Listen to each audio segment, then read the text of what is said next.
Au psaume 84, les fils de la croix chantent, parce que dans la vallée de Baca, ils sont devenus eux-mêmes un lieu de source, des fleuves d'eau vive en faveur des autres, ce qu'ils désiraient ardemment depuis longtemps. Jean 7, 3.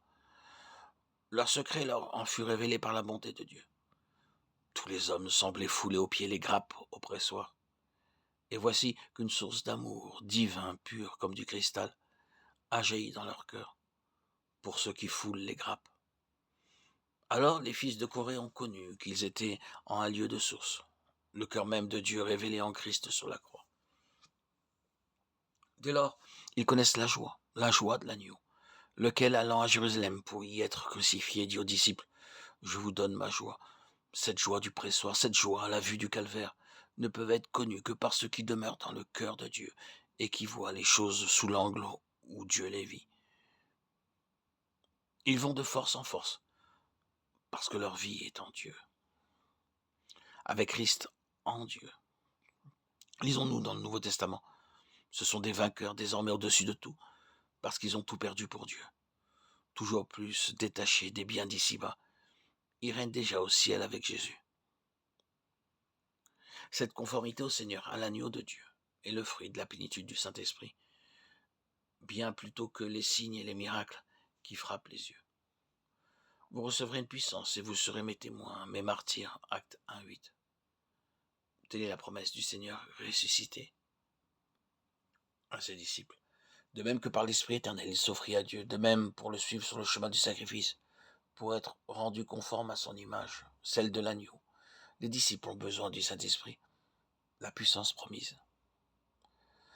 Deux sphères de service s'ouvrent devant ceux qui connaissent la plénitude du Saint-Esprit.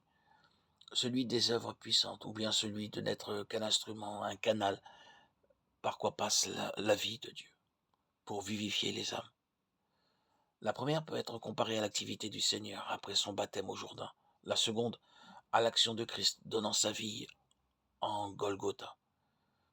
Il est de la plus haute importance que nous sachions collaborer avec l'Esprit de Dieu dans l'état de croissance spirituelle atteint. On peut retourner en arrière en cherchant à faire une expérience qu'on s'imagine très avancée au lieu de suivre le chemin qu'indique l'apôtre. La mort agit en nous et la vie en vous. Nous sommes constamment livrés à la mort à cause de Jésus. 2 Corinthiens 4, 11.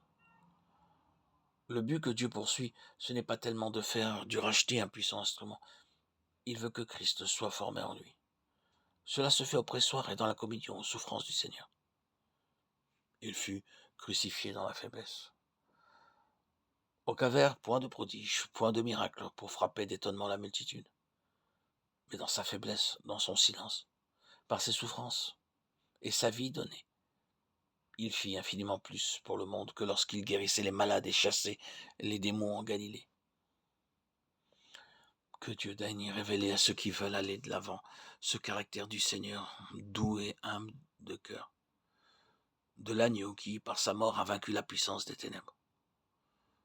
Ce ne sont point des visions du calvaire, ni une expérience mystique des souffrances de la croix qui peuvent communiquer l'esprit de l'agneau, mais bien plutôt l'obéissance journalière à ce que Dieu demande, dans les tout petits détails de la vie de chaque jour. C'est de ne point répondre quand on est accusé faussement, de ne point essayer de se justifier.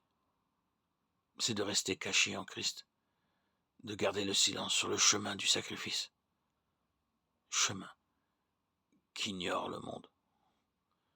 C'est de faire le bien et d'en souffrir comme si l'on était un malfaiteur méritant la condamnation.